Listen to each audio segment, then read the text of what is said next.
అందరికీ నమస్తే. తెలంగాణ మలిదశ ఉద్యమకారుడు జిట్టా బాలకృష్ణారెడ్డి అకాల మరణం చెందడం తెలంగాణ సమాజాన్ని ఒక్కసారి అగాధంలోకి నెట్టింది. నిజానికి జిట్టా బాలకృష్ణారెడ్డి నల్గొండ జిల్లా లీడర్ కావచ్చు, కానీ రాష్ట్రమంతా సుపరిచితమైన వ్యక్తి. ఆయన క్యాన్సర్తో బాధపడుతూ చనిపోయినరు. అసలు ఏమైంది జిట్టా బాలకృష్ణారెడ్డికి? మొన్నటిదాకా బాగుండే కదా, అసలు హాస్పిటల్లో ఎప్పుడు చేరిండు, ఆయనకి క్యాన్సర్ ఎక్కడొచ్చింది, ఎప్పుడొచ్చింది, ఇట్లాంటి అనేక చర్చలు నడుస్తున్నాయి. నేను కూడా చాలామందితో అసలు జిట్టా బాలకృష్ణారెడ్డికి ఏమైంది, ఆయనతో ఒక 2 months బ్యాక్ కూడా ఫోన్లో మాట్లాడినాం కదా. 2 months క్రితం బాగా మాట్లాడిన వ్యక్తి ఒక్కసారి హాస్పిటల్లో ఎందుకు జాయిన్ అయ్యారు? తర్వాత హాస్పిటల్ నుంచి ఒక వారం 10 రోజుల నుంచి మనం వింటూ ఉన్నాం, ఆయన ఆరోగ్యం విషమించింది, ఆయన ఆరోగ్యం బాగలేదు. కొంతమంది రాజకీయ పార్టీలకు సంబంధించిన నేతలు పోయి చూసి వస్తుంటే అప్పుడు అర్థమైంది జిట్టా బాలకృష్ణుడు అన్న పరిస్థితి విషమంగా ఉంది, ఆయన మనకు దక్కడా అన్న ఒక ఆవేదన కలిగింది. నిజానికి జిట్టా బాలకృష్ణారెడ్డికి ఏమైంది అని చాలామందితో మాట్లాడితే కొంతమంది బ్రెయిన్ ట్యూమర్ అన్నారు, కానీ బ్రెయిన్ ట్యూమర్ కాదు, మనం హాస్పిటల్ వర్గాలతో కూడా మాట్లాడినాం. ఆయనకు లంగ్స్ క్యాన్సర్ వచ్చినట్లుగా చెప్తూ ఉన్నారు. లంగ్స్ క్యాన్సర్ వచ్చిన విషయం కూడా అది 4th స్టేజ్లో క్యాన్సర్ బయటపడ్డది. నిజానికి క్యాన్సర్ ఫస్ట్ స్టేజ్లో వచ్చినప్పుడు లేకపోతే సెకండ్ స్టేజ్లో వచ్చినప్పుడు బతకడానికి చాలా అవకాశాలు ఉంటాయి. 4th స్టేజ్లో బయటపడినట్టుగా చెప్తున్నారు. మనకు రీసెంట్గా జరిగిన అసెంబ్లీ ఎలక్షన్స్, ఒక 9 నెలల క్రితం మనకు అసెంబ్లీ ఎలక్షన్ జరిగింది. మొన్న జరిగిన అసెంబ్లీ ఎలక్షన్స్లో భువనగిరి బీఆర్ఎస్ అభ్యర్థి పైలా శేఖర్ రెడ్డి గెలుపు కోసం యాక్టివ్గా పనిచేసిండ్రు. తర్వాత లోక్సభ ఎలక్షన్స్కి వచ్చేసరికి ఆయన ఆరోగ్యం క్షీణించింది. లోక్సభ ఎలక్షన్స్ ముందే ఆయనకు క్యాన్సర్ ఉన్నట్టుగా తెలిసింది. ఆయన లోక్సభ ఎలక్షన్స్లో ఓటేసేటప్పటికీ ఆయన చాలా వీక్గా కనిపించిండు. క్యాన్సర్ అనగానే ఒక్కసారిగా గుండెబలిగినంత పనైంది జిట్టా బాలకృష్ణుడానికి.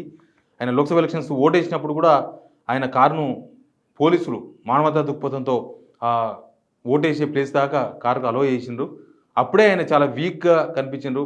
జిట్టా బాలకృష్ణుడు ఆయన చాలా దిట్టంగా, చాలా పుష్టిగా ఉంటాడు, కానీ లోక్సభ ఎలక్షన్స్ ఓటింగ్కి వచ్చినప్పుడు మాత్రం చాలా వీక్గా, తర్వాత ఏదో కోల్పోయినట్టుగా ఆయన ఏదో ఒక ఆందోళనతో కనిపించిండు. ఆయన తనకు క్యాన్సర్ ఉన్న సంగతి లోక్సభ ఎలక్షన్స్ ముందరనే తెలిసింది. అయినా సరే తన క్యాన్సర్ అని ఆయన ఎవరికి చెప్పుకోలేకపోయిండు.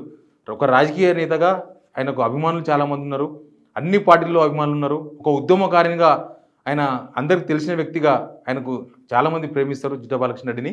జిట్టా బాలకృష్ణారెడ్డి తనకు క్యాన్సర్ ఉందంటే అభిమానులు లేకపోతే తనను అభిమానించే వాళ్ళు ఎక్కడ బాధపడతారో లేకపోతే సమాజం ఎట్లా చూస్తుందోనని ఆయన చివరి వరకు చెప్పుకోలేకపోయిండు. 2 months బ్యాక్ వరకు ఆయన ఈ క్యాన్సర్ బారి నుంచి తప్పించుకోవడానికి చాలా టెస్టులు, చాలా వైద్యాన్ని తీసుకున్నారు. కానీ పరిస్థితి పూర్తిగా విషమించడంతోన ఒక 1.5 month బ్యాక్ యశోద హాస్పిటల్లో చేరిండ్రు. మనం లాస్ట్ 20 days నుంచి చూస్తున్నాం ఆయన పరిస్థితిని. ఆయన హాస్పిటల్కి వెళ్ళేటప్పటికే ఆయన ఆరోగ్యం బాగా క్షీణించింది. ఒక 1.5 month తర్వాత ఆయన ఈరోజు కన్నుమూసిండ్రు. ఎనివే జిట్టా బాలకృష్ణారెడ్డి గారు చనిపోయి ఉండొచ్చు, కానీ ఆయన చేసిన సేవలు, లేకపోతే ఆయన ఉద్యమం, ఆయన రాజకీయ నేపథ్యం, ఇవన్నీ కూడా ఇప్పుడు తెలంగాణ ప్రజలు గుర్తు చేసుకుంటున్నారు. ముఖ్యంగా జిట్టా బాలకృష్ణారెడ్డి 2003లో ఆయన ఎన్ఆర్ఐగా తిరిగి వచ్చిండు అమెరికా నుంచి. వచ్చిన తర్వాత టీఆర్ఎస్లో చేరిన తర్వాత ఆయన చాలా సేవా కార్యక్రమాలు చేపట్టిండు. 2004, 2005 టైంలోనే భువనగిరి కాన్స్టిట్యున్సీలో ఊరూరా ఫిల్టర్ వాటర్ పెట్టించిండు. నిజానికి నల్గొండ అంతా కూడా ఫ్లోరైడ్ వాటర్తో ఉంటుంది. అప్పటికే మహామహులు నల్గొండ జిల్లాలో నేతలున్నా, మహామహులు మంత్రులుగా బాధ్యతలు తీసుకున్న ఎక్కడ ఫిల్టర్ వాటర్ లేదు ఆ టైంలో. కానీ భువనగిరి కాన్స్టిట్యున్సీలో మాత్రం అన్ని ఊర్లలో, ప్రతి ఊర్లో ఫిల్టర్ వాటర్ పెట్టి ఈ మహమ్మారి నుంచి బయటపడే విధంగా, ఈ పోలియో లాంటి వాటి నుంచి కాపాడుకునేందుకు భువనగిరిలో ఆయన కృషి చేసిండు. ఒక భువనగిరిలోనే కాదు, అడిగిన ప్రతి ఒక్కరికి నల్గొండ జిల్లాలోనే అక్కడ పక్కన ఆలేరు కాన్స్టిట్యున్సీ వాళ్ళు లేకపోతే ఇంకెక్కడనో అడిగితే కూడా వాళ్ళకు కూడా వాటర్ ప్లాంట్స్, ఊరూరా వాటర్ ప్లాంట్స్ పెట్టి నీళ్ళు అందించే ప్రయత్నం చేసిండు. ఆయన ప్రజలకు దగ్గరైంది అక్కడనే ఆ వాటర్ ఫిల్టర్స్ పెట్టడంతోనే ప్రజలకు దగ్గరైపోయిండు. నిజానికి జిట్టా బాలకృష్ణారెడ్డి రాజకీయం చాలా డిస్టర్బెన్స్గా ఉంది. ఆయన 2 సార్లు ఇండిపెండెంట్గా పోటీ చేసిండ్రు. 2 సార్లు కూడా 50,000 పైచిలకు ఓట్లు వచ్చినాయి భువనగిరి కాన్స్టిట్యున్సీ నుంచి. కానీ ఒక పార్టీలో స్థిరంగా ఉండకపోవడం, లేకపోతే ఉన్న పార్టీలో ఆయనకు అవకాశం రాకపోవడం, ఇది ఆయన రాజకీయ జీవితానికి ఒక డిస్టర్బెన్స్గా మనకు అనిపిస్తుంది.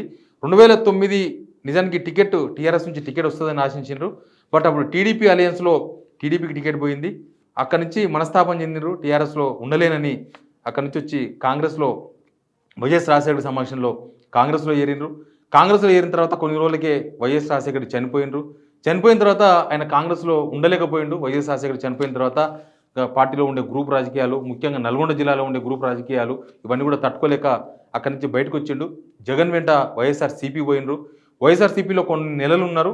అక్కడ వైఎస్ఆర్సీపీ తెలంగాణకు వ్యతిరేక ఎజెండా తీసుకున్నప్పుడు నేను తెలంగాణ ఉద్యమకారునిగా, నేను తెలంగాణ ఆకాంక్ష పరుడిగా వైఎస్ఆర్సీపీలో ఉండలేనని అక్కడి నుంచి బయటకు వచ్చేసిండ్రు.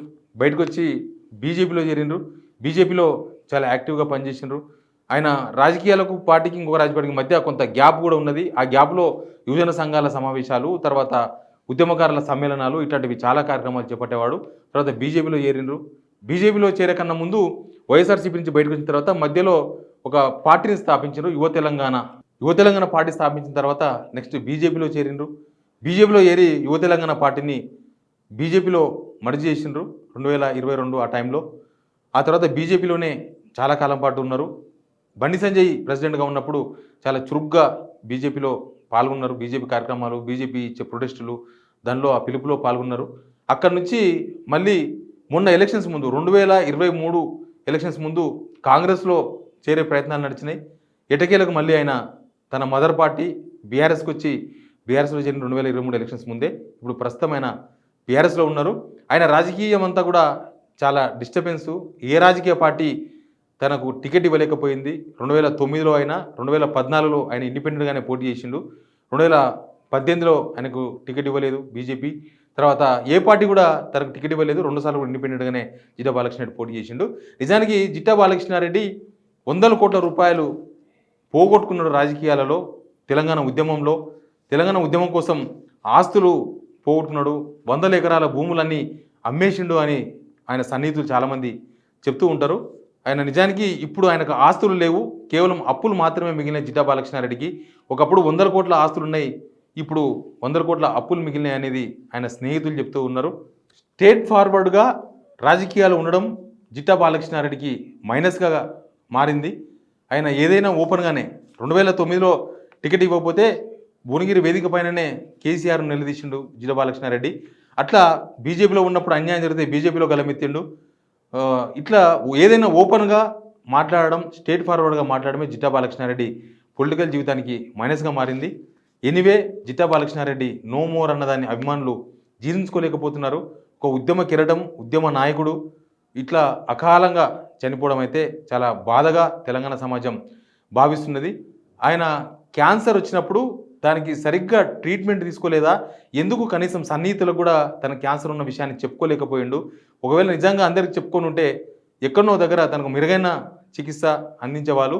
కానీ ఆ క్యాన్సర్ను 4వ స్టేజ్లో గుర్తించడం అనేది ఒక ప్రమాదకర సూచికగా కనిపిస్తుంది. జిట్టా బాలకృష్ణుడన్న ఆత్మకు శాంతి చేకూరాలని మనం కూడా కోరుకుందాం. బట్ అట్లాంటి ఉద్యమకారుణ్ణి, ప్రజల పట్ల మమకారం ఉన్న రాజకీయ నాయకుడిని మాత్రం మళ్ళీ మనం తేలేమనేది చాలా నిజం. Please subscribe signal TV.